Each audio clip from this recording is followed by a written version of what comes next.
Thanks. All right, let's get started with our next session, which is titled Restoration and Recovery.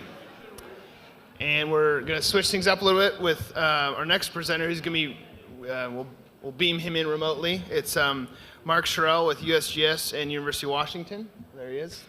And the title of his talk is going to be, or is, Large-Scale Status Assessments of At-Risk Species and Efforts to Recover Them. So I think Mark can take it away. Great, thank you. First of all, I'd like to start by apologizing. I'm sorry I couldn't be there with you all today. I was really looking forward to this, catching up with some folks I haven't seen in a while, and hopefully learning a bunch of new and exciting things about what's been going on in salmon recovery. Today, my plan is to share with you two vignettes focused on endangered salmonids in the Pacific Northwest. The first of those is going to revolve around a status assessment of bull trout. And for the second part, I'm going to discuss a recent analysis of the effectiveness of restoration spending across the Columbia River Basin. This conference is focused on issues of scale, and both of these studies are really occurring across a very broad scale, which really precludes the ability to drill down into fine scale mechanisms and patterns, but hopefully this should give you a gist of some of the things that we are challenged with when working at these larger scales. Because we're dealing with ESA listed species here, we are generally concerned with on occasional status reviews under ESA. And these are required every 5 years, and the idea is to ensure that the species that are listed have appropriate protections to hopefully prevent further decline and even more so effective recovery. And these considerations are varied and include a lot of things like the VSP parameters, population trends, spatial distribution, demographics, genetics, habitat conditions, what have we tried in the past that has or has not worked, and what are the status and trends of the threats to these endangered species. For the purpose of today, I'm really going to be talking mostly about population trends, particularly with the bull trout work. All of the rest of this is very important, I admit, but there's only so much time in the day. So here we are. When thinking about status reviews and status assessments, I think a lot of us have probably had a kind of conversation where folks will say, well, surely we're dealing with listed species. They must be very closely monitored. There's got to be all kinds of information out there from which to draw inference. But I think the reality is much different. The data, in fact, are typically gappy. This is an example, but something that's not at all unfamiliar to, I'm sure, many of you. Counts may occur in segments, but oftentimes they're missing observations for a number of reasons. The data are typically noisy. We rely on non-exhaustive surveys. We have undetected individuals. We have individuals that may be misidentified. The data tend to be disparate as well. So we have directly sensed information compared to remotely sensed satellite data or that sort of things. Now drones are being used for remotely sensed surveys. We have design-based surveys versus just opportunistic sampling, trying to get out there when and if we can. And we also use scientific surveys as well as recreational sampling that's done by citizen science groups and the like. So a big question we have then when conducting these status assessments is how can we use this information to inform decisions? And for trends over time, which we're focused largely on right here, one option is a state-space model. And a state-space model is composed of two different parts. The first part is what we refer to as the state model, or sometimes the process model. And that's really just designed to describe the true state of nature and how it changes over time. These states of nature could be varied. They may be the location of an animal in space. It could be the number of them. It could be their age, structure, reproductive status, or we might even be interested in tracking multiple states at one time. Now, in order to sort of reveal those true states of nature, we need to actually get out there and get some observations. We need some data in hand. And you could think of this as being like at a costume ball. People are dressed very elaborately. You don't know who they are, but perhaps by monitoring them for a while, observing their behaviors, who they dance with, how they dance, et cetera, you might actually understand who they are. So in some cases, observing nature can be relatively easy and straightforward.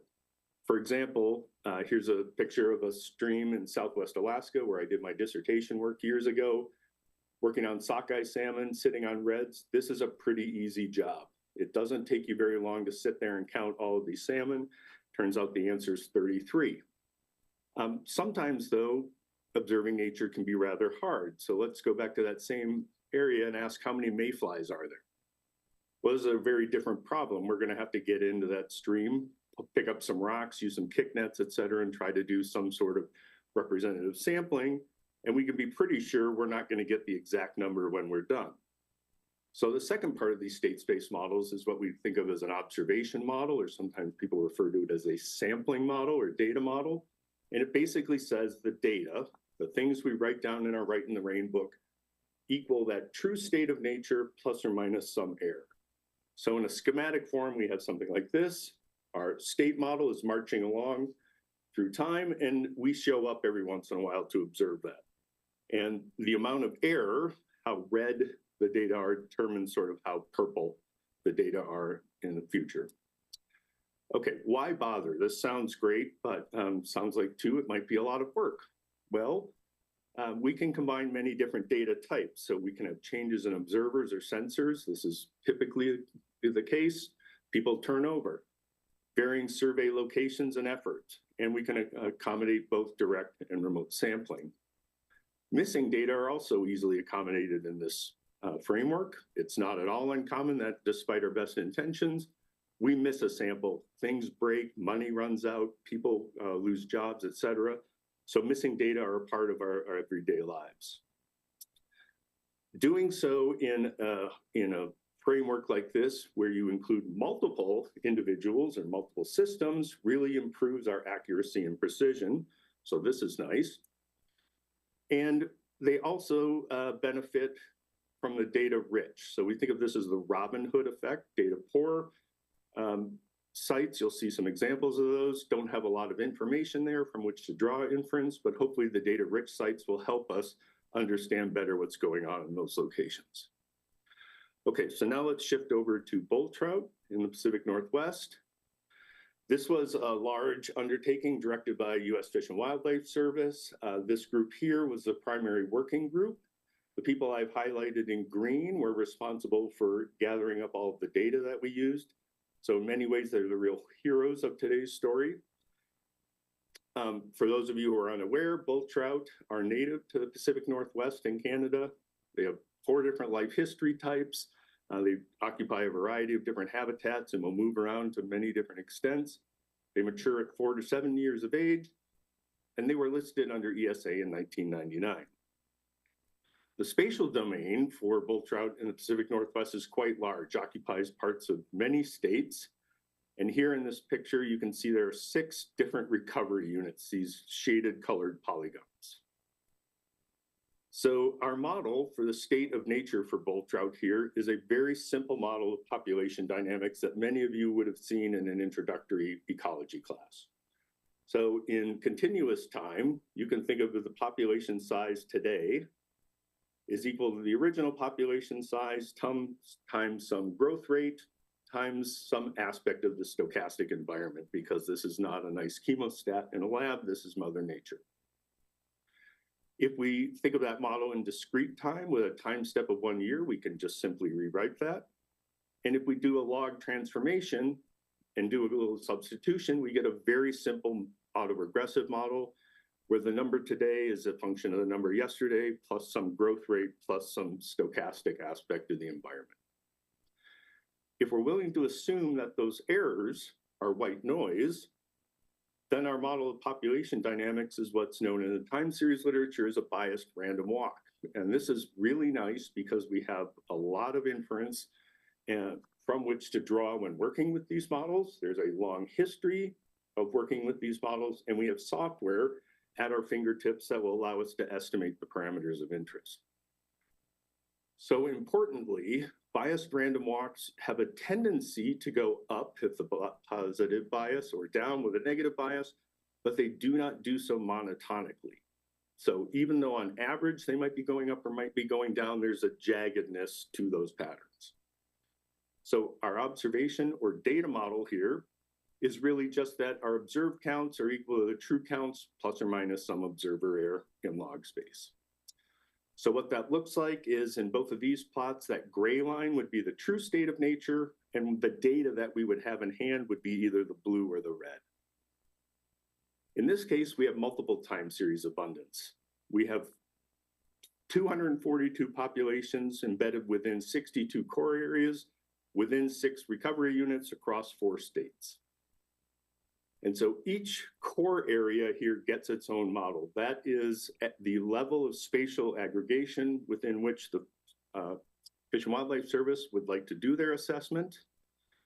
And core areas comprise 1 to 22 populations. Each population is considered an observation from its respective core area. So that looks something like this, where here we have 5 populations, the Ys, and 2 core areas, A and B. So you would have 2 observations of A and 3 of B. That might look something like this, where the colored lines would be our observations and the gray would be the true state we're trying to uncover. These data come to us via a variety of different sampling methods, everything from hook and line to snorkeling to e-fishing to weirs. And each one of those has its own type of variance associated with it. Because we have 242 assessments of the numbers with using multiple different types, they allow us to do this in a hierarchical fashion and get a much more precise estimate of those variances. So if you think about the observation model, here's that same one example, 5 populations, 2 cores. And here would be an example where core area A had 2 different methods, J and K, and core area B had 2 different methods, J and K, but they were mixed up. So by combining all these together, we get a much better idea of those different variance terms. Okay, so in practice, we used a 30-year time period from 91 through 2020, and a stipulation was placed that any time series needed at least 10 years of non-missing data, which meant they did not have to be consecutive. They just had to be 10 observations somewhere in that 30-year period. All these models were fit in R using the MARS package, and this group was interested in 90% confidence intervals around that bias term, trying to determine, are these core areas going up or going down?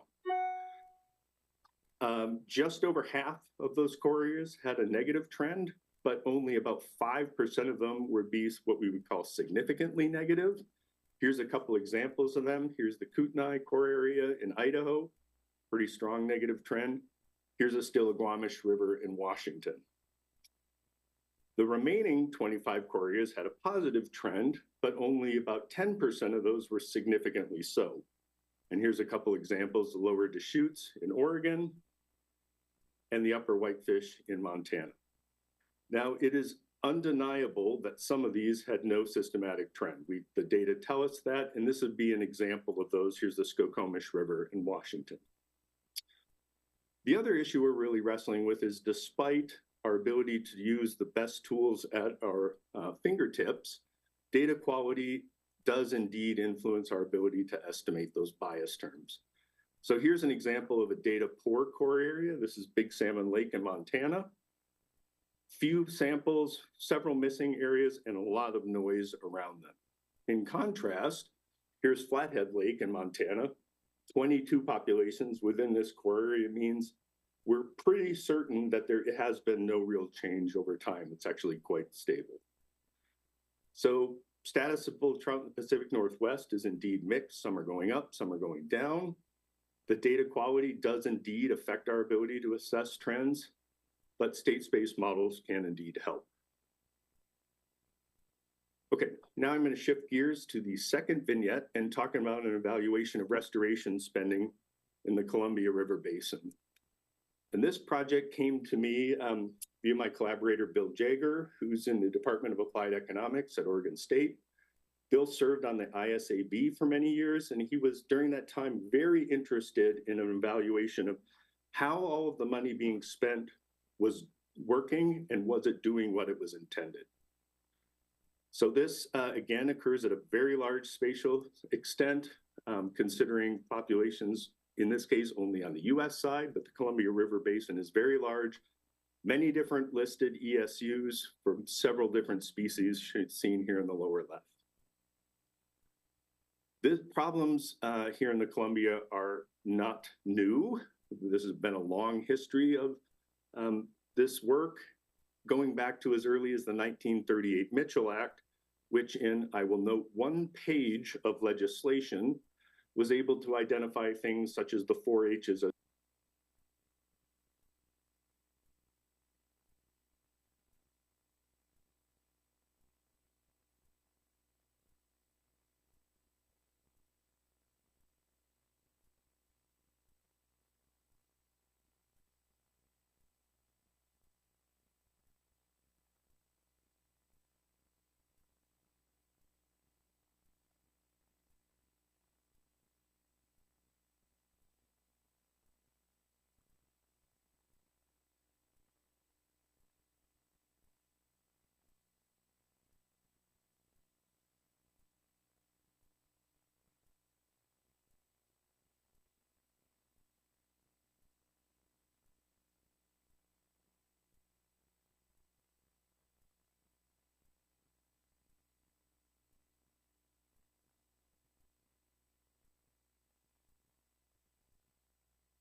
About 400 million per year. If you think about that in a cumulative sense, we're up to over $8 billion of restoration spending now in the Columbia. So, obvious question becomes, how is this money being spent? Well, some of it's been spent on habitat restoration. Back in 2010, an assessment done by Steve Katz and Katie Barnes at the Northwest Fisheries Science Center showed that there have been more than 15,000 different restoration projects undertaken at an annual cost of over $150 million. Much of that money has gone to improving hydropower operations, both passage facilities, such as this one in the foreground at McNary Dam. There's $125 million of engineering right there.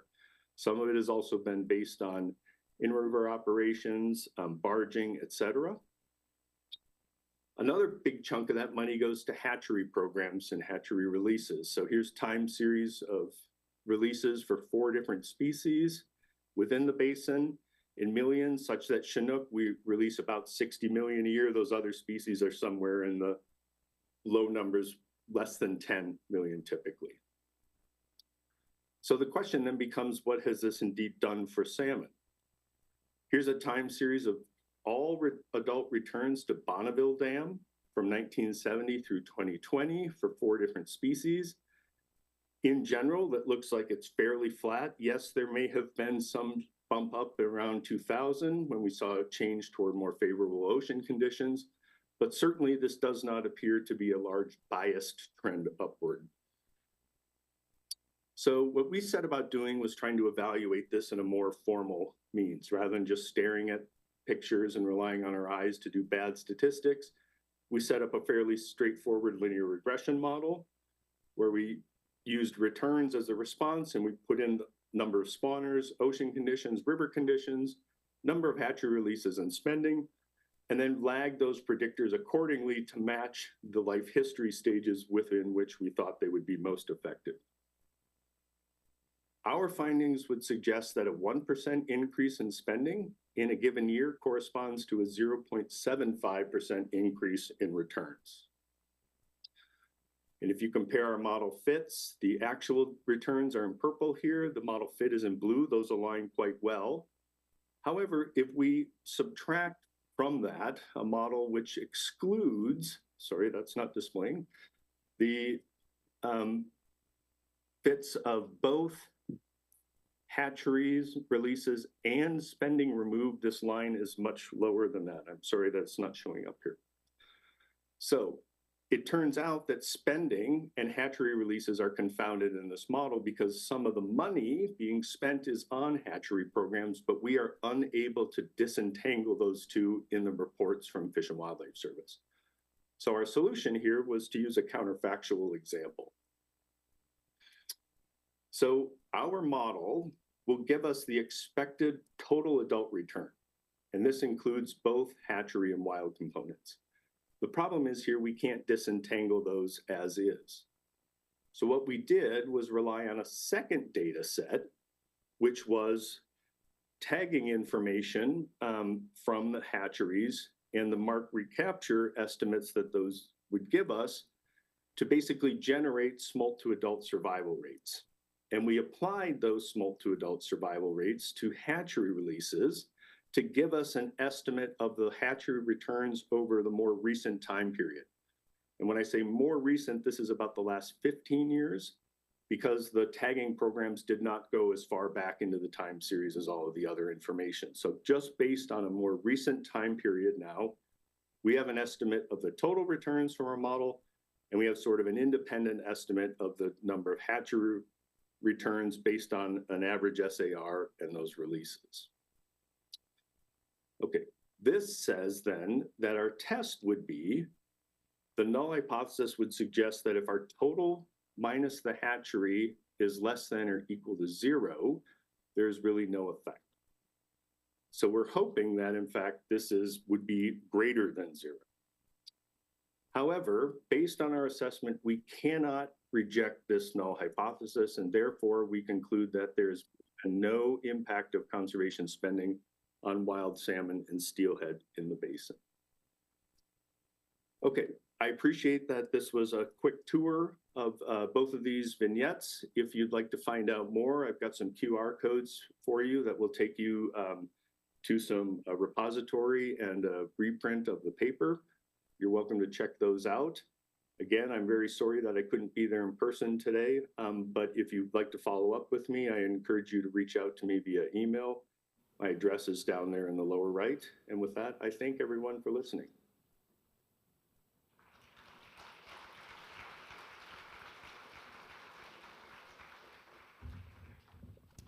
I think he can hear our questions if we have any. We definitely have time for questions, so I guess we'll try remote, if anybody has any questions.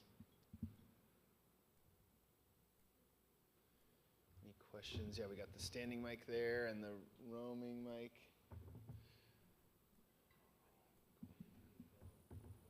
It's $5 actually. Thank you, Mark. That was really interesting. I'm curious for that last bit about that kind of final summary statement. There's no significant, sign of impact on wild salmon recovery from conservation spending. I'm just curious, like what was your level of confidence for assessing that statistically significant or not threshold? Is it just looking at, with the linear regression, is it just a p-value, and is it like a 95% confidence or 90%? Yes, thanks for the question. So I will admit, yes, that was done in a frequentist sense based on a null hypothesis test. That is in some ways antithetical to a lot of the work I do, but Bill is very steeped in these approaches, and this is a well vetted approach in economics literature in particular. I don't recall right offhand what the p-value was, but it was highly significant. The other part of that, which I think is worth mentioning here, is that there's no way for us to assume what the population trajectories would look like had no spending been done whatsoever. So certainly some of those, as I showed in the slide, the time series of abundance has been relatively stable. It is conceivable that it would have been lower than that absent any spending at all. So it's not to say that all of this was in vain or wasted, so to speak. I think we'd be in a much more dire situation absent a lot of those conservation interventions.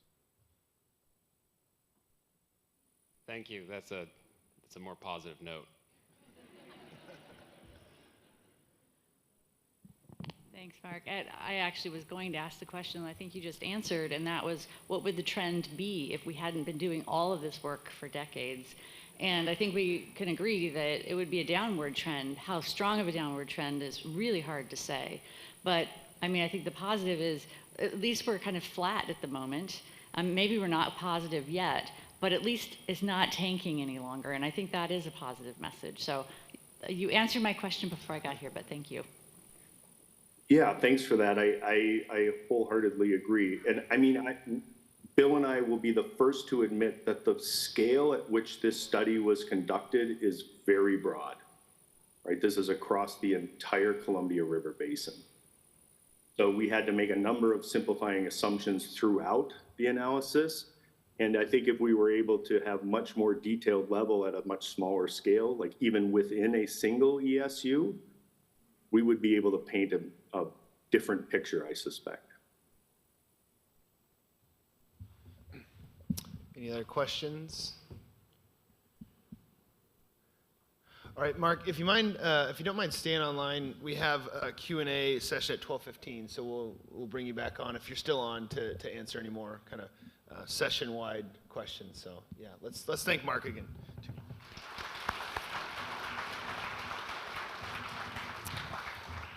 All right, our next speaker for this session is Bob Bilby with the Surfboard Science Advisory Panel, and his talk is titled Management Implications from Results of Intensively Monitored Watersheds. Thanks. Today I'm going to give a brief overview of an effort that I've been involved with over the last 4 years, and that is attempting to extract from these large, intensively monitored watershed studies that have been ongoing here in the region for about the last 20 years, extract some management implications. Try to use those studies to make our restoration programs more effective. Just a little background on IMWs. These were studies that were initially established in the early 2000s. And the purpose of these studies almost uniformly was to develop a better understanding of the contribution that habitat restoration could play in salmon recovery. The concept's relatively straightforward, and I'll show you an example of that in a minute. The idea is to concentrate restoration treatments in a single locality, usually a single watershed. And if we do that, the expectation is that if restoration can positively affect salmon populations, we'll create a fairly sizable uptick in the population. And if we have the right monitoring infrastructure in place, we'll be able to detect that increase in population. In population, we'll be able to detect the fish response to the habitat changes. And while the IMW approach has come in for some criticism, in fact, there's a paper in Fisheries this month that raises some concerns, it still remains one of the only empirical designs we have available to us to take a look at watershed scale responses of salmon and steelhead to habitat restoration. This is an example of the Lower Columbia IMW, and all the IMWs are set up similarly. In this particular example, there are 3 watersheds. Each watershed is somewhere between 60 and 75 square kilometers in size, so fairly sizable piece of fairly sizable streams. In this particular example, Mill Creek was held as a reference watershed through the period of the study. No restoration was applied to Mill Creek. Restoration, at least initially, was planned for both Abernathy Creek and Germany Creek. In reality, because of financial constraints, almost all of the restoration actions were actually applied to Abernathy Creek. But the black dots here represent places where annually habitat surveys were conducted. Little gray dots, if you can make those out, those represent locations where PAR sampling was conducted annually and pit tagging. And at the bottom end of the watershed, there are screw traps, pit tag readers, and we did a very extensive spawner survey in these systems starting in about September and going all the way through until March or April. So a really comprehensive data, but that's the basic concept of IMWs. Lots of treatments with enough monitoring in place to be able to detect a response if in fact one is going to occur or does occur. These 2 efforts that I've been involved in over the last several years, one was sponsored by PNAP, the Pacific Northwest Aquatic Monitoring Program, the other was sponsored by the Surfboard. And again, it was an attempt to take a look at the results from these studies to date and extract from those results anything that's meaningful for managing restoration programs. The first one, the PNAP review, started in about 2020. I'll talk about that in a minute. It was completed in 2022, and that report is available at the PNAP website. The surfboard review was finished last June.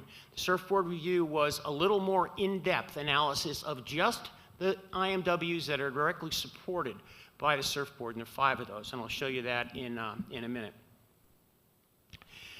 This was an effort that involved a lot of people. Some of them are in this room.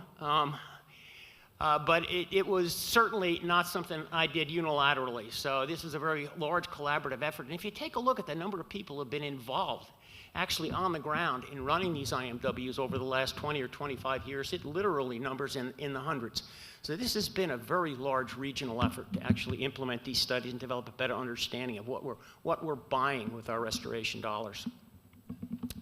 The PNAP review, as I said, started in 2020, and it was initiated with a questionnaire that asked things like what kind of restoration treatments were different IMWs evaluating, what were the habitat and fish population metrics that they were actually tracking, and what were their results to date. And I think we sent questionnaires out to 18 IMWs across the Pacific Northwest, from California into British Columbia, and got responses from 13 IMWs. So those responses then formed the basis for a series of 3 workshops that were held in late 2021. And information that was generated by those workshops and from the questionnaires was then assembled into a report that provided a set of key messages, key findings based on this whole effort, and then also a set of management recommendations. And again, this document is available. Let's quickly go over what we found in that analysis. Well, the 13 IMWs collectively were looking pretty much at the kinds of restoration actions that we typically employ here in the region, right? Lots and lots of them were looking at wood placement. Lots and lots of them were looking at floodplain reconnection, and there were quite a few that looked at the impact of barrier removal on overall production of fish in the watersheds. Also, beaver analogs, beaver dam analogs were quite popular. And the species that were targeted by these IMWs is the usual cast of characters. The 3 at the top of the list, the 3 that were most often the focal point were steelhead, chinook, and coho. Some of the watersheds also looked at other salmonid species, and a couple looked at lamprey, going back to our morning session. So lamprey were given some attention, but not that much. Okay, so what did we find when we took a look at the results from these IMWs? And that's summarized here at a very high level in this table. And essentially, these habitat metrics are the ones that were measured collectively across all 13 of the IMWs, right? Not every IMW measured every one of these characteristics, but at least one was measuring these characteristics. And what we saw was, I think, pretty promising, right? We took a look at those metrics before and after application of the treatments, and 68% trended in a positive direction. There were only 29% of these habitat metrics that actually showed no response to the application of restoration treatments. So from a habitat perspective, this is a pretty good story. Our actions are actually achieving the desired effect. Fish responses is a little different. With fish responses, again, this is set up the same way. These are the fish population metrics that were collectively measured across all 13 of those IMWs. And if you take a look again at compositive fish response, which of these metrics trended in a positive direction following the application of restoration treatments? Only about 46% of them showed a trend in a positive direction. More than half of them showed no change. And initially, this is a somewhat discouraging result, I would think, especially following on the last presentation. But in fact, if you dive into it a little bit deeper and we take a look at those population metrics that we are most interested in influencing with our restoration treatments, smolt output, juvenile survival, those are more consistently positive.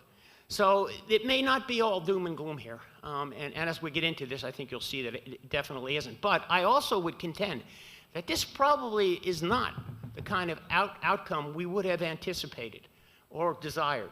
I'm sure we all thought that we were more consistently having positive impacts on fish populations than these data would suggest.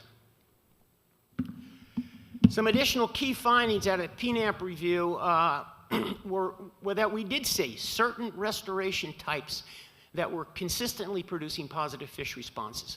Not surprisingly, one of those was barrier removal. If you remove a barrier to upstream movement for salmon or steelhead, you almost definitely get a watershed level response, a detectable watershed level response in some population metric. Same thing with the removal of lateral barriers, levees, or enhancing channel connectivity with the floodplain. That almost always wound up generating a positive response. And beaver dam analogs actually turned out to be quite effective at increasing interaction between the channel and the floodplain. One surprising result, however, was that we found that wood placement projects, wood placement with the intent of increasing channel complexity, the fish response to that particular treatment was very mixed. There were certainly some where we saw a positive fish response to wood placement, but there were a whole lot of other IMWs where wood placement had no detectable impact on fish population response.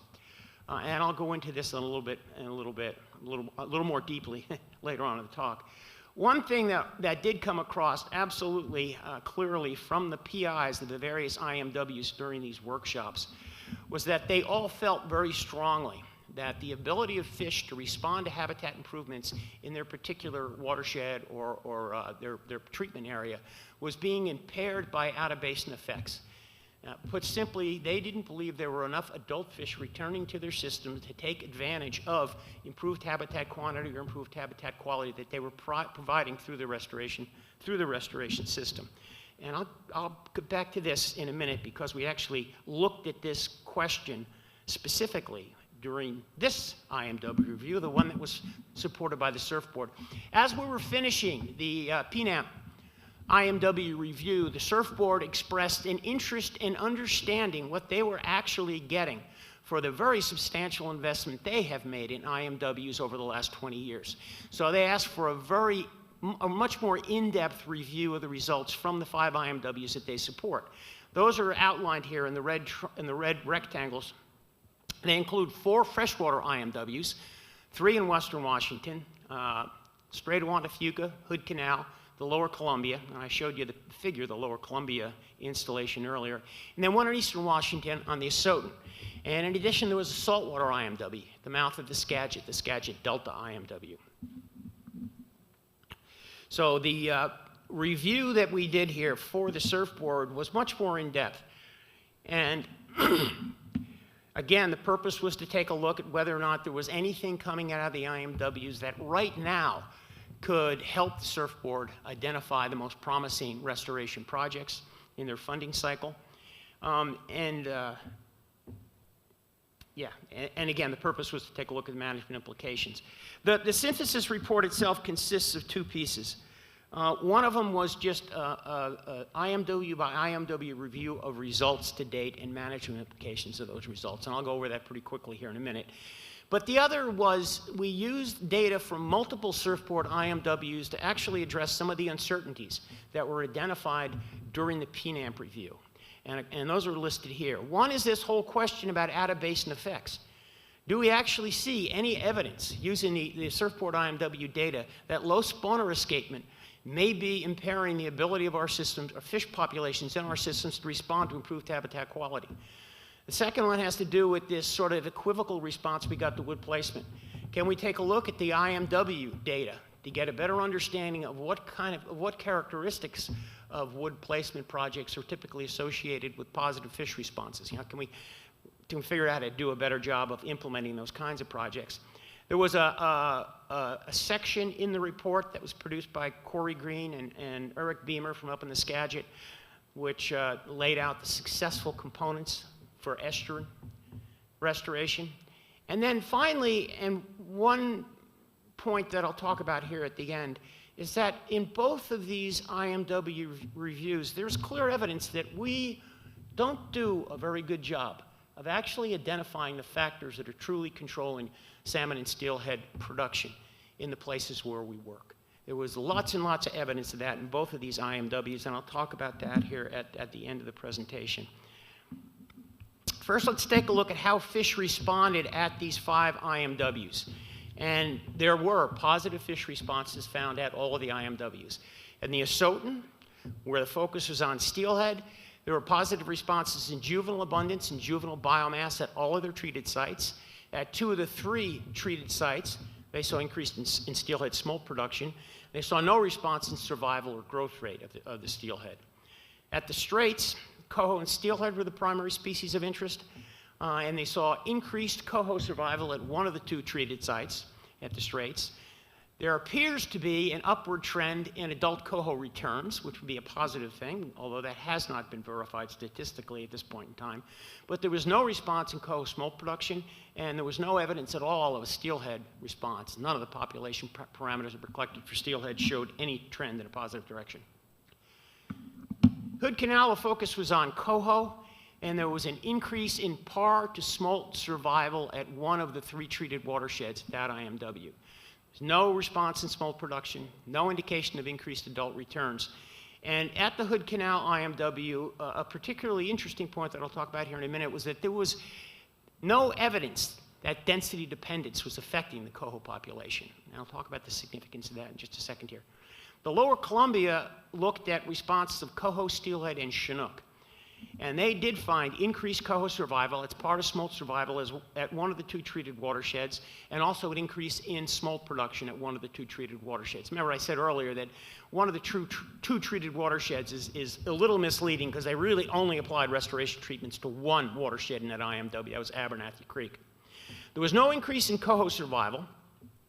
They did see what they thought was potentially at least a hint of an increase in coho returns. There was no response, however, for any population parameter for steelhead or for Chinook.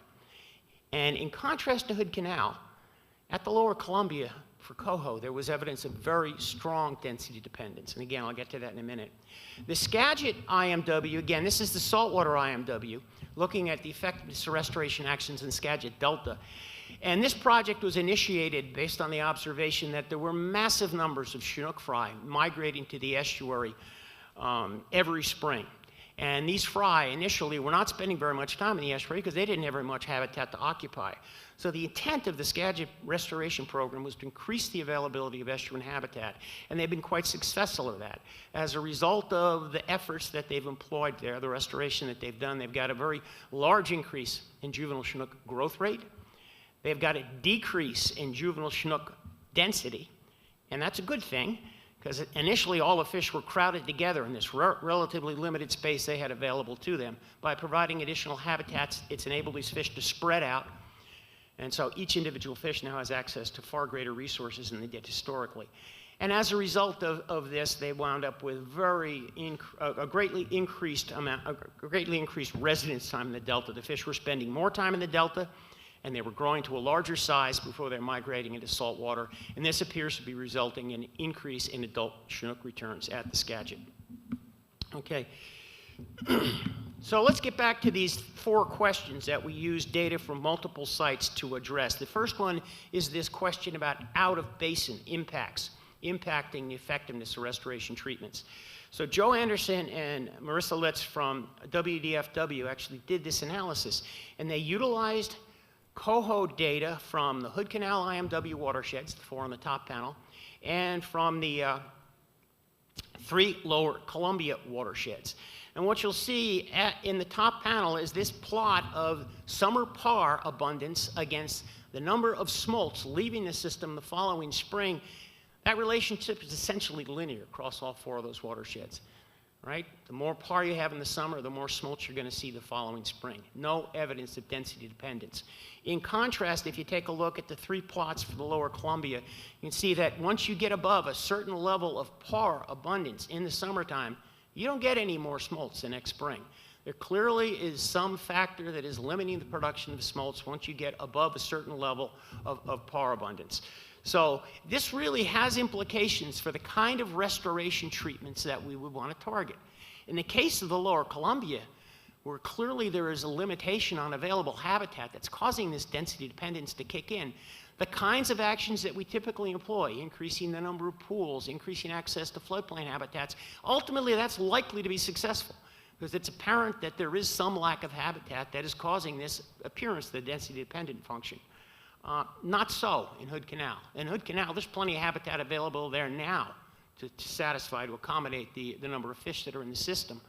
So if you wanted to implement restoration treatments at Hood Canal, probably would be more effective to focus on measures that would address density-independent mortality factors, predation, some serious water quality impairments, things of that nature, rather than attempting to provide more pools or more habitat complexity. So depending on the situation here, it really dictates the kind of restoration actions that are likely to be most effective.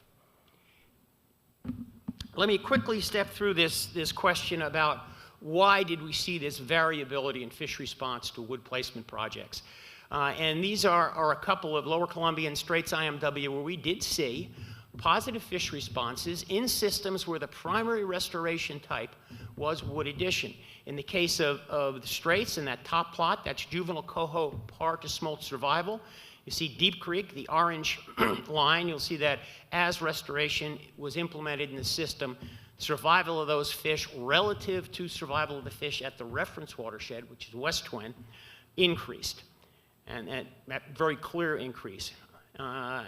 Interestingly, the other treated watershed, East Twin, didn't show the same kind of pattern. Similarly, in Lower Columbia, here just looking at total smolt output, restoration treatments were completed in Abernathy Creek at about 2016, 2017. You'll notice that prior to 2016, Mill Creek, the blue line, is consistently higher than the orange line. There were more smolts coming out of Mill Creek than Abernathy Creek. Once the treatments were applied in Abernathy Creek, it became the dominant system in terms of generating coho smolts. So some indication that we're seeing a positive response to wood placement. There was no response. The two bottom panels are steelhead, and as I've said throughout this, on the Western Washington systems, we just don't see a steelhead response to habitat restoration. This is smolt production from Hood Canal. And in Hood Canal, we don't see any response to restoration in terms of at least in terms of smolt output. So this is an example of a system where wood placement, and there was a lot of wood placement projects done, particularly in Big Beef Creek, doesn't appear to be all that effective. So what does that mean? Well, one of the reasons why we may not be seeing response to wood placement treatments in Big Beef Creek, in the Hood Canal streams, is because we don't see any density dependence in those systems. As I said earlier, there's plenty of habitat there already. Providing additional habitat through wood placement isn't likely to be very effective until we can increase escapement to these systems. But I know the folks who worked on this particular part of the review also came up with some additional observations about factors associated with wood projects that generate a positive fish response. The first is that the successful projects almost uniformly placed huge amounts of wood in their treated reaches, lots and lots of pieces. And they achieved this high level of treatment intensity either by putting in a massive amount of wood in one time, or in the case of the Straits and Soton Creek, by going back in year after year and adding additional wood and adding additional wood. Now, the thought is that this kind of intensity of treatment is required because if you get enough wood in the system, you essentially create a sticky stream reach, if you will, a stream reach that's capable of capturing material being transported downstream, additional wood, organic matter, sediment. And as this material accumulates in this treated reach, it raises up the bed level, and as it raises up the bed level, you get more consistent interconnection between the channel and floodplain habitats. And it may, in fact, be that's why we see these kinds of wood projects being successful, whereas more modest wood placement projects often don't generate a positive fish response. Some additional findings from the Surfboard IMW, and again, I'm going to emphasize, and I don't think I've said this yet, that virtually all these IMWs in both of these reviews are ongoing studies. They're still collecting data, and so anything I'm saying today ultimately could change based on additional data that we collect in the next several years.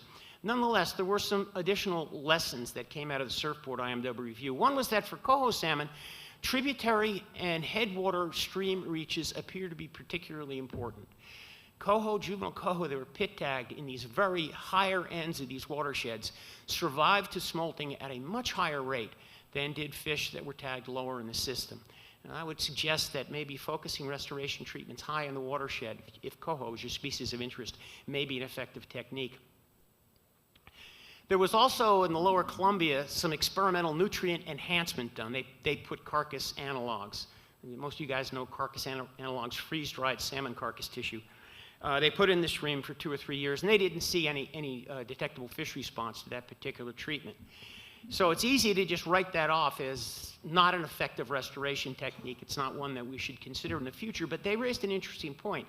And that is the reason that it wasn't affected may simply be due to the fact that these streams, as a result of a past history of things like splash damming, all kinds of things that greatly simplified channel structure, may be incapable of efficiently retaining the nutrients that are released by those decomposing carcass analogs, or if you put in real salmon carcasses, the decomposing carcasses. As a result, those nutrients aren't there in the spring and summer to actually fuel additional productivity.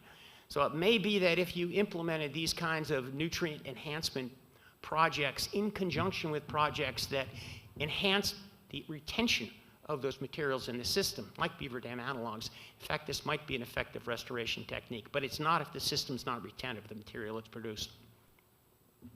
Now, one thing, sort of as a wrap-up here, one thing that we did see with the IMWs is that you can generate positive fish responses with habitat restoration. We saw some kind of a positive response at virtually every IMW. However, we didn't see any real dramatic responses, with the possible exception of the Skagit. The responses uniformly were relatively modest. And this gets back to this question I raised earlier about our inability to accurately identify the factors that are truly constraining fish production in the systems where we work, and then design projects that specifically address those constraints. And I'll show an example of this. These are the 10 Western Washington freshwater IMW watersheds. 3 in the Straits, 3 in Lower Columbia Ford, Hood Canal. And what I've plotted here is smolts on an aerial basis, number of smolts produced per kilometer squared of watershed area for the period of 2005 to 2019. And it's standard box and whisker plot, showing mean, median, and then the distribution of those data. But one thing should stick out to everyone in this room, and that is the fact that Big Beef Creek, year in and year out, is generating about 3 times the number of smolts on an aerial basis of any other watershed that was included in these studies. And quite frankly, we don't know the reason for that. We've got plenty of data to take a look at the typical habitat characteristics that we usually measure when we're trying to assess habitat quality: amount of wood, amount of pools, sinuosity, bed composition, and none of those explains this kind of a difference in productivity. So clearly we're missing something. And I contend that maybe something we ought to consider doing here in the not too distant future is going out and taking a look at some of these very highly productive systems. And Big Beef's not the only one. There's a large number of systems I know for coho. I've worked a lot with coho. There are a large number of these, I wouldn't say a large number, there are multiple systems that generate coho smolts at a rate that is far, far in excess of most of the other watersheds. Why is that? If we could figure that out, it may give us, one, the ability to take a look at other watersheds to see if we can actually replicate those conditions. And number two, to do a triage and say, okay, here's a set of watersheds where we think it is possible to create the kind of conditions that are capable of supporting high levels of productivity, and then ignore or steer restoration resources away from watersheds that don't have that capability. So basically the bottom line of these analyses were that, one, you can get a positive fish response with habitat restoration. There's no doubt about it. But number two, we really need to be doing a better job of actually identifying not so much project type, but project location. We need to be implementing projects in locations that have the basic underlying conditions to suggest that they're capable of supporting a fairly substantial fish response to what we're doing. And I think that the data is out there to help us make that sort of, make better decisions about where we do projects, but it's going to take some effort because right now we've got a lot of inertia in terms of how we do things. But it would, I think, be worthwhile for us to go back to square one and think about limiting factors in an entirely different way. So thanks. Any questions?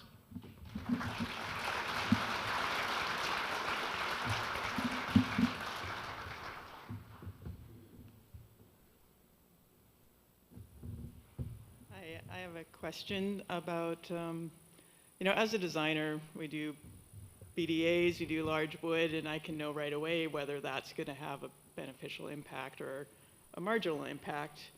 And most of it is, how does that relate to connectivity and complexity in the system, in the reach? How does that broaden out and enlarge the habitat itself, or kind of decrease unit stream power and those sorts of things? So I'm wondering if we can use some of this incredibly rich data set to kind of tease out, how does that inform connectivity and complexity in terms of those habitats, whether or not they'll work, rather than just saying BDA. Everything depends on the context of whether that's going to work or not, and the intention of it. Yeah. So, and I think that's correct. And I think if you take a look at particularly the surfboard review and see how those projects were implemented, you'll see that they were actually intended to improve connectivity. They were intended to achieve a fairly substantial increase in complexity. So those were considerations in the way that these projects were laid out. I was having a discussion with Tim Beachy here before this session, and we were talking about his model. And when you think about the way that we have approached habitat restoration to date, we have focused on restoring process, right? Absolutely the correct thing to do, but we have looked at a subset of the processes that actually control fish production. We do things like sediment transport, wood input, a variety of things that are related to the physical characteristics of the system, but we less often consider some other equally important processes, nutrient cycling, trophic processes. We very rarely implement treatments, restoration treatments that are specifically designed to increase prey availability, increase nutrient retention in the system. Yet we know from 50 years of research that they are critically important components in maintaining stream system productivity. So yes, I think you're right. We want to focus on connectivity. We want to focus on complexity, but I also think we need to broaden the net in terms of the kinds of processes that we consider on our restoration programs. Hey, Bob, it was a great talk. You talked a bit about sort of density dependence, and this is something that's always been sort of confounded by, that we're seeing density dependence in some areas of the Columbia Basin that actually have seemingly pretty good intact habitat. I'm thinking of like Russ Thoreau's work in the Middle Fork Salmon River, where they see pretty strong and clear density dependence in that context. And we've shown in similar contexts that there's 10 times as much food available as there is, consumers there eating it. So that's not a limitation necessarily. But one of the things that, I think I'm talking to Russ about this was that, the fish were only using a fraction of the available, potentially suitable habitat in a place like the Middle Fork. And I was wondering if you thought, are there thresholds that we just need to get more returns for those fish to spread out and use that suitable habitat? Knowing that obviously there's other life histories that fish used to leave those basins entirely and go rear in the main stem and have probably likely better survival than they have there now. But could you speak to that a little bit? Yeah, I'll try to do this without going down a rabbit hole. I think you're right. Particularly, we think about systems like the salmon as being relatively unimpacted, but in fact, if you take a look, there have been all kinds of impacts that have been operating in those kinds of watersheds for a long time. Gold mining and splash damming, lots of different stuff that has happened. So it may well be that there has been some impairment of habitat quality. The question about food availability, though, and its effect on fish production, you're absolutely right. Most systems have far more food than is necessary to support salmon and steelhead. Salmon in particular, coho and chinook in particular. But if you take a look at the way that those fish operate, they don't have access to that food simply because they do not feed benthically. They rely entirely on drift. And drift represents 1-2% of the total biomass present in a stream at any given point in time. And the other thing is that stream invertebrates, while they can be abundant, they're not available to fry. Fries simply are too small to ingest a lot of the stuff that's present in streams. If you take a look at some of the work done in the Central Valley of California, even some of Dave Beauchamp's work that he's done in the McNary Pool, you see that chinook feed almost exclusively when they emerge from the gravel on one thing. They feed on cladocerans. Cladocerans only live in still water. So it may well be that part of the reason we're seeing density-dependent interactions in seemingly pristine systems is that we have sort of selectively removed still water habitats through beaver trapping, through other things. And as a result, we've sort of knocked the pegs out trophically from underneath juvenile Chinook salmon. They don't have the food that they require to make it through the fry stage. Anyway, that's a very long response to your question, but that's the way I think about it anyway. One more? Yeah, I kind of got a comment on what you just said too. I've done a lot of work on Chinook food and in Alaska diets of very small Chinook that had just recently emerged, and they were eating a ton of very, very small chironomids, which are also not necessarily dependent on completely still water, but more sedimented habitat for production. So that's another potential direction for that. I just wanted, well, great talk, and I wanted to kind of follow up on what you said about potentially doing more intense monitoring, more kinds of monitoring in the most productive systems. It seems like a fantastic idea. I imagine you have some hypotheses about what it is that sets those systems apart and what we would potentially want to be monitoring differently to get at that. And I wanted to get your thoughts on the details of that. And it sounds like food may be one of the factors. Yeah, food would be one of the factors that I think we would include in a monitoring system, as well as sort of nutrient dynamics. Both nutrient concentration and cycling rates, I think, are both two processes that we haven't paid much attention to. We do a really good job on the physical habitat side in terms of wood, pools, but if we could add some of these other elements into the evaluation, I think it would give us a more complete picture of how the fish are operating in the system, and may give us a better idea about what we ought to be directly addressing with restoration. Okay. Thanks. Thanks. Great answer.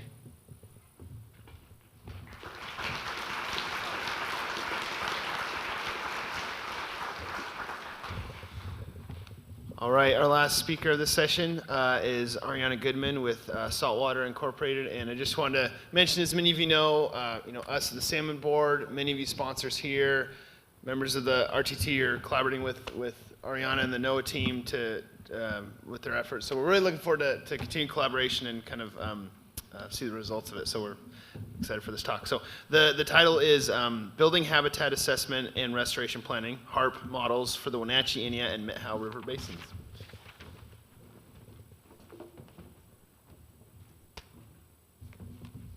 Thanks so much, Ryan. Hang on, I messed this up here. So we're going to change tacks a little bit, and thank you all for being here instead of being at lunch right now. I know it is noon. So we just heard about some retrospective studies on what restoration has done. I'm going to switch tacks to some prospective modeling on what we might be able to get from restoration in the future. So I'm here with the NOAA team. They're all over there. And here is the clicker. Real briefly, I'm going to go over what HARP is, why we're building it, where we're modeling, at what spatial scales, how the model works, the nuts and bolts, and who is and can be involved in the process. Since we're not doing surprises in this conference, the answer is all of us. The HARP model is a process-based life cycle model that we've designed to help us evaluate the importance of different restoration action types. We can compare different restoration scenarios, either simple ones or complex ones, and then we can estimate the magnitude of the fish response that we'd expect to see in terms of abundance. We can also look at which life stages and which locations within a basin might be really influential, where might be the best place to do restoration. Climate change, big elephant in the room every day, so we can also model climate change effects, and then thinking forward, look at which kinds of restoration actions might help us build the most climate resiliency within a basin. Hatchery is a really big thing, especially in this area. Model hatchery effects along with that. We've built HARP models in the past on the coast and in the Puget Sound. This is our first time doing this within the Columbia Basin. And we're doing the Entiat, Wenatchee, and Methow basins, really focusing on spring Chinook and steelhead, although we do have coho and summer fall Chinook models. Life cycle models are a really versatile and I think useful tool because they're able to integrate these multiple drivers into one model, and we can look at in-basin effects, we can look at out-of-basin effects. The fish doesn't really care about our political boundaries, about our distinctions between here and there. So it's nice to be able to look at what's happening to them during multiple of their life stages. We can really take a fish eye view. I can't believe no one's hasn't made a fish scale joke in this conference yet, so I'm gonna make it, someone has to. So we can evaluate restoration impacts on a fish scale, on those multiple life stages again, and then using those things together, we can sort of run some what ifs and get some better ideas about what kinds of things might be causing bottlenecks that might limit the power of a restoration. On a geographic scale, we start out at a reach scale. We're doing a pretty in-depth habitat analysis, and we're starting with the pre-existing assessment reaches in these basins. We scale up to a subpopulation or a sub-basin, and we're again sort of targeting the assessment units that already exist in these basins, about HEC 12 level. And then we can integrate the results into the whole population, whole Methow, Entiat, or Wenatchee River. The workflow, we have three main components of our models that help us process information and also scale between the three spatial scales. So we start out with a super detailed habitat analysis, and I'm so sorry about the text size here, but you can see there's a lot of things that go into it. So we take in all these pieces of spatial information, assign them to the reaches, and do a lot of GIS, and end up with these attributed spatial layers that our next model component, our habitat analysis component, can take in, and this is sort of where we scale from the reach to the subbasin scale. We can run our habitat analysis under different restoration scenarios and sort of get numbers for restored or unrestored subbasin or sub-subbasin. And then we finally put that information into our life cycle component, and we'll have a species-specific life cycle model. The habitat component is also species-specific. On a more conceptual framework, we start out with 7 potential restoration drivers: barriers, sediment, wood abundance, riparian shade and canopy, beaver ponds, floodplain reconnection, and bank armor presence or removal. We relate each of these drivers to habitat quantity or habitat quality using known numerical functional relationships. And so those are those blue boxes on the second row. I wish I had a pointer, but they're the blue boxes. And then we relate those habitat quantities or qualities to those periwinkle boxes on the third row, also using functional relationships that are in the literature or are produced with data. We also have these non-restoration drivers: climate change, impervious areas, hatchery effects. Those are the green and pink boxes that will also relate either to habitat quantity and quality or directly to these productivities and capacities that our life cycle model needs to take in. Those all get combined in that circular life cycle model to salmon population abundances. And so bringing the scale back, these top 2 rows are mostly happening at the reach scale, and then the bottom 2 rows are happening more at the subpopulation scale. All these functional relationships, all these black lines have to come from somewhere, and all the boxes have to come from somewhere. And we have 4 or 5 main data sources or relationship sources. We use local field observations and measurements, #1 priority. We use remote sensing for things that are hard to measure, mechanistic and statistical models, published or white or gray literature from in the basin or out of the basin. And we're using local expertise mostly to tell us when we're really wrong, and to help us find the best and the greatest new local information. So we appreciate when you tell us we're wrong. Just to go through a quick couple examples, we're really, really lucky there's already a ton of local monitoring and assessment being done in these 3 basins, and really, really good data stewardship, especially compared to some other places. So we're using reach assessment data, modeling that folks in the basin have done. This is not a complete list. There's also been some other larger scale studies that have data for these areas. We're using LiDAR data and pretty high resolution to medium resolution satellite data to remotely sense some things that are hard to measure at the scale we need. So we're getting riparian canopy cover from LiDAR. We have really good LiDAR coverage in these 3 basins except for some parts of the Methow. We can get stream slope. We have a partnership with NASA to get us, and some other people, to get us commercial satellite imagery that's very good. So we're able to see some things that you can't necessarily see on Google Earth. So here's a picture of one reach at low and high flows. And so we can see how much more habitat there is at these higher flows.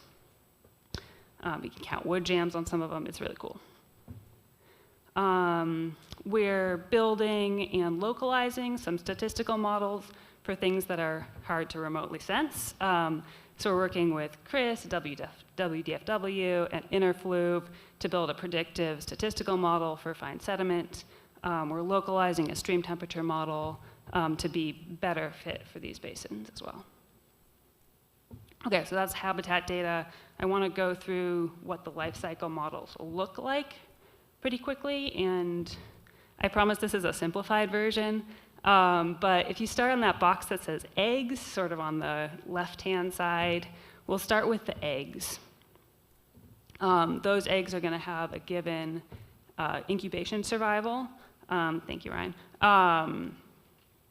They are going to, and that's going to be density independent. They're going to emerge as fry. They're going to undergo a density-dependent summer rearing stage. They're going to undergo a density-dependent winter rearing stage, and then at some point, some of those guys will out-migrate to the river. Some of them will stay in the river and go through more life stages. So I want you to follow those downward sloping arrows down to the big gray oval, which is our Columbia River survival module that we've been working with people, especially Compass, on.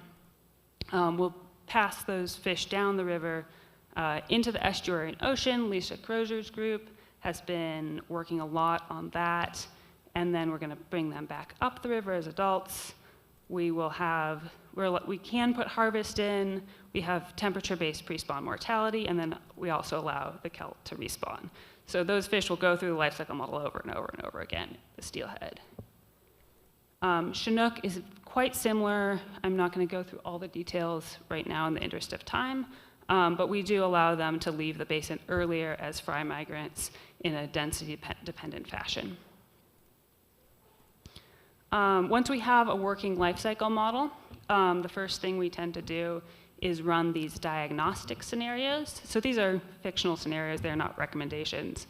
But what we do is we say, what if we take our basin and fix just one thing? What if we take out all the barriers? Or what if we leave everything else intact, or we put ourselves back into pre-colonial wood loading? And so each of these vertical bars is a single diagnostic scenario where one restoration action has been changed. The y-axis is the median spawner abundance. These are not these basins, these are results from the Scheuerell. And you'll see that for different species and different life history strategies, we tend to have different restoration actions that are important. The other thing I want to point out is that these gray bars on the far right, this is your right, their numbers are greater than the sum of their parts. So the little percents on top are benefits relative to the no action scenario. And the gray bar is bigger than all those stacked up because, as we know, there's a lot of interactive effects. 1 + 1 is more than 2 here. We don't want to stop at these diagnostic scenarios, so we build custom restoration scenarios with the help of the local community. These are numbers for the for the Stillaguamish. Again, the y-axis is median spawner abundance. Each of these vertical lines is there's 10,000 individual model years for each of them, and so this is just where it usually is. And the number up top is the percent improvement over the no action scenario. So this is in the 2020s climate. What we found in the Stillaguamish, is as the climate worsened, the number of Chinook natural origin spawners would decrease, but there are some restoration scenarios that provided more and more climate resiliency in a worsening climate.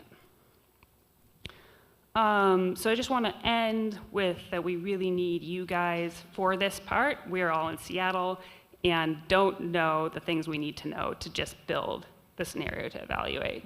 So we would love your input on any of this. HARP is funded by NOAA with a lot of in-kind support from WDFW and BOR, but we rely heavily on these local experts who are you. At some point in the coming year, we'd love to have some workshops to build these restoration scenarios to look at what's reasonable or not.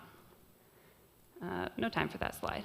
Thank you all, especially, no, just thank you all, but especially everyone who has helped tell us we're wrong and point us to the right data sets. Much appreciated.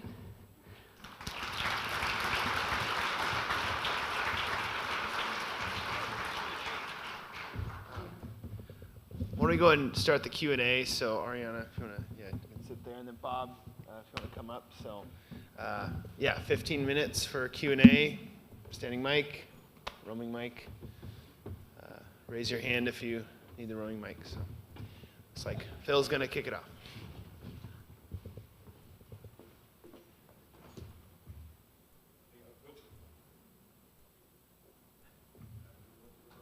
Supposed to wait for the other presenters. Was there only two?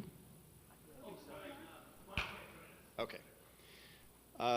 Great presentations. The question for Bob. Bob, I was intrigued by your last few slides.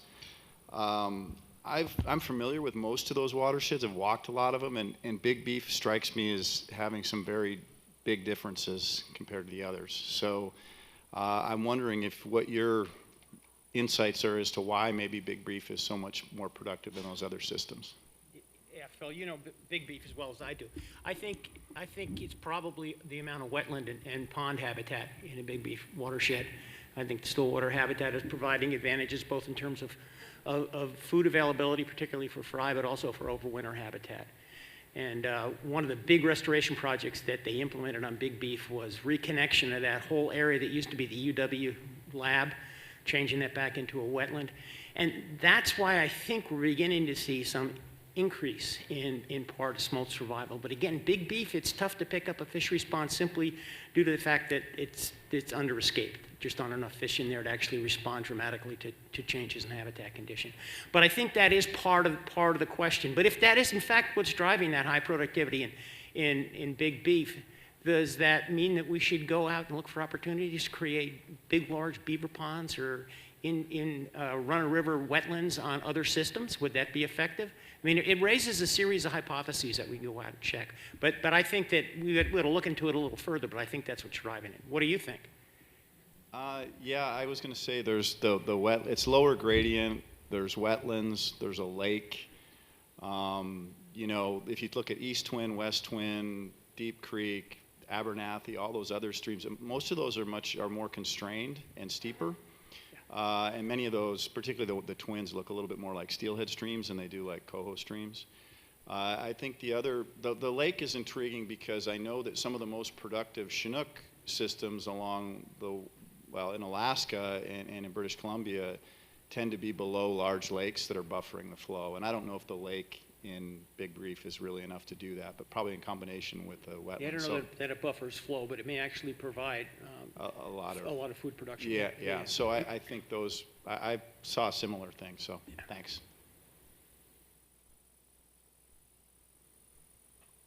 Hi, Bob. Hey, based on your reviews and some of the reviews that Mark presented as well, just wondered if you had any thoughts about how we can effectively adapt to this new information, right? So, I mean, both of you had these large-scale evaluations, and wondering how do we change, right? There's typically, we don't like to change, we resist change, and so just wondered if you had any thoughts about how we go about dealing with this human issue of not wanting to change, but knowing that we need to, given the information that we have? One thing that we can do is begin to utilize tools like HARP to actually develop a more comprehensive picture of how these systems are operating. And I would say this: everyone knows the famous George Box quote, right? All models are wrong, but some are useful. And that's the way that we have to treat models. We have to assume that HARP is wrong. But what HARP will tell us is what it'll tell us is where we don't have sufficient data, where we don't fully understand the relationships between habitat condition and some of these population life history parameters. It can be incredibly valuable. And I would contend that one thing that ultimately probably needs to be added into something like HARP is more consideration of some of the trophic connections. We're working on it. Yeah. So then is the primary response then to essentially develop and use the models to I think the models are focus one the of change? the tools that we have to help encourage a change not in behavior, but a change in the way we think, particularly about the identification of the factors that are controlling fish production. And from the scientific standpoint, that's probably the most effective tool that we have. But there are clearly a bunch of policy types of mechanisms that we could use to encourage people to take a much broader perspective over their restoration programs. And as a member of the Science Advisory Panel, SAP, of the surfboard, we're certainly have some ability to encourage surfboard members to take this more broader perspective, Todd. Yeah, thank you, appreciate it. I would add that there are some uses of, or some simulations we've run in HARP that match what you were saying, that there's a bottleneck, that there isn't just enough habitat. There's something happening out of the basin, there's something happening in the basin, that until that's addressed, you don't necessarily get the response you need. But in our simulations, once you can address that a little bit, then the response, it's multiplied. And I think everyone does want there to be more fish. And if we could get that coordination between habitat restoration and these other limiting bottlenecking issues, it seems really promising. Hi to both of you. Thank you for your talks, Bob. Great job. My question's actually for Arianna, and you might have to deflect it to him, but when we're thinking about effective restoration techniques, the HARP model, because it's being developed across multiple watersheds now, one of the most powerful things that it can do are sensitivity analysis to look at the effect of restoration, isolate restoration techniques and look at the effects on the fish. So are there any sort of restoration techniques across the different watersheds that HARP has been developed that really are like, okay, to increase coho, like we need to create more ponds, or for steelhead or is it really watershed specific? So I think it would be a useful exercise to sort of look across multiple watersheds, similar to this Bob synthesis of the IMWs, to say, are there common trends? Like, what are the next steps? Like, how can we be most effective?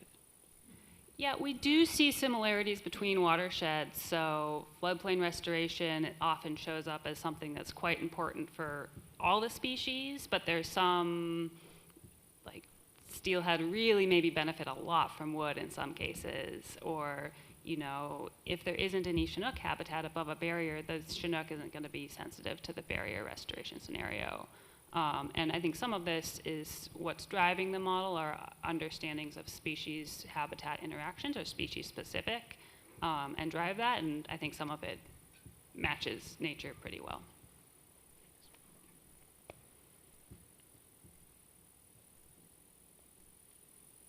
Hi, great talks, thank you so much. My question is in regards to flow regimes and consideration of flow regimes. It was, especially as temperatures are changing and they're fluctuating more, those flow regimes are going to change a little bit. And it was interesting that he mentioned, I think, Big Beef Creek and the structure of that watershed having more bodies of water, laterally. That might seem to make it a little bit more resilient over time to those changes. And so my question is maybe whether it's from creating the models to looking at, density dependence, how do you incorporate or consider the changes in flow regimes that are happening over time within all of that beautiful complexity.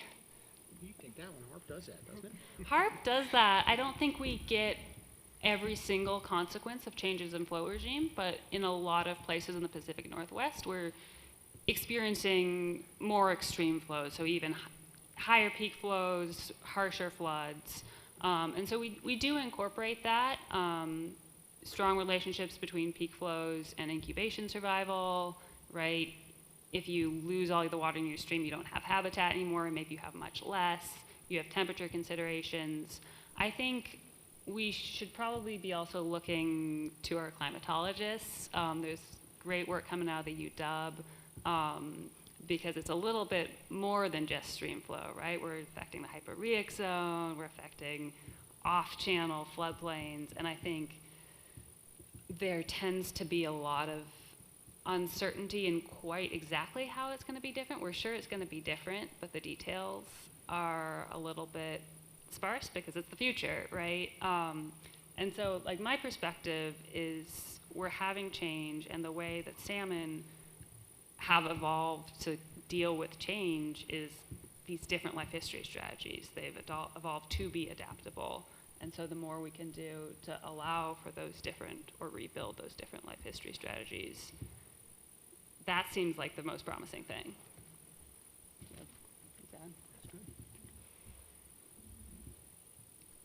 Yeah, so then within that, if, she mentioned the sensitivity model, do you have sensitivity models for watersheds as far as watershed resilience? And yeah. In a way, that's something we want to build more of. We've got some sort of simplistic sensitivity models, looking at sort of fish response as a function of these individual capacities or productivities. But I think that's something that could be explored a lot more, or that could be explored with a totally different kind of model as well. I think there's a huge domain of modeling, and sometimes when you have a very specific question, maybe you want a different kind of model for that as well. Thank you. Thank you. So we saw yesterday that the most abundant salmonids in the North Pacific are pink and chum. And Bob, you just mentioned that looking at nutrient dynamics would be a useful, or maybe potentially fruitful, avenue when we're trying to look at what's limiting the productivity of our streams. We have streams that, particularly some Puget Sound streams, that every other year get huge numbers of pinks, or maybe every year get large numbers of chum, not the target of our restoration, and yet it seems like there's an opportunity there to look at a very natural influx of large numbers of nutrients that cycle with the off years that don't have those big numbers. Is anybody looking at that, and as sort of a natural experiment of changes in nutrient dynamics? I think somebody wrote a paper on that probably 20 years ago. Hal Beecher, is that right? I'm looking at Beachy, he doesn't know either. I think somebody has looked at that, and it was both in terms of the pink salmon carcasses providing some sort of a nutrient subsidy, but also there was interest in the effect that pink juveniles were having in terms of competition in estuary habitats with chum, with juvenile Chinook, and whether or not they could see a signature of that going on. And I do believe he saw something, and I can't remember the specifics of it. So it has been looked at, but it may be something that would bear a little additional examination. A related question. I really appreciate both the talks, and yeah, Bob, love that you're focusing on food web and nutrient dynamics. And it sort of takes me to the next question. I keep thinking, looking at different streams, about community ecology and the fish assemblages, and why it is that two similar streams with some differences in habitat. One, you really are channeling so much of your productivity into the target species, say a stream that really is all juvenile Omicus, large part anadromous, and other places where the steelhead fry are up on the margins. You've got large resident trout, you've got a lot of other species going on, or when we look at our bull trout stream, why is one stream dominated by sculpin and a very similar stream dominated by bull trout? So how would you approach these kinds of community ecology assemblage where you're saying not only what is the supply of nutrients, but how is it partitioned across species and what's going on with competition and predation, and how does that manifest differently? And where are the best examples you would point to of where people are really taking a community ecology look at? So you and I had this conversation before, Yeah. and yeah, I can't answer that, and I have no idea why you were seeing some systems where most of the restoration benefits are going to resident trout and not affecting steelhead. And I don't know that it's a problem you guys have ever addressed with HARP. It's an interesting question. It's one that somebody should take on, but I don't know what the factors are that cause that kind of community interaction to occur where you don't actually benefit your target species, but something totally unanticipated happens. Yeah. And I will say not that we know that we're doing that, but that's a question we keep raising as we see different systems and really different assemblages and how they respond. Really varied responses to restoration, like you were talking. All right, let's thank our speakers.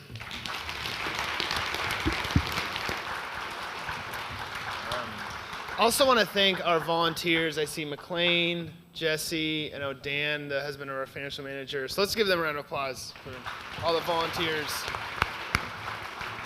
Cool. All right, yeah, lunch is 12:30 to 1:30. Next talk will start at 1:30. Have a good lunch.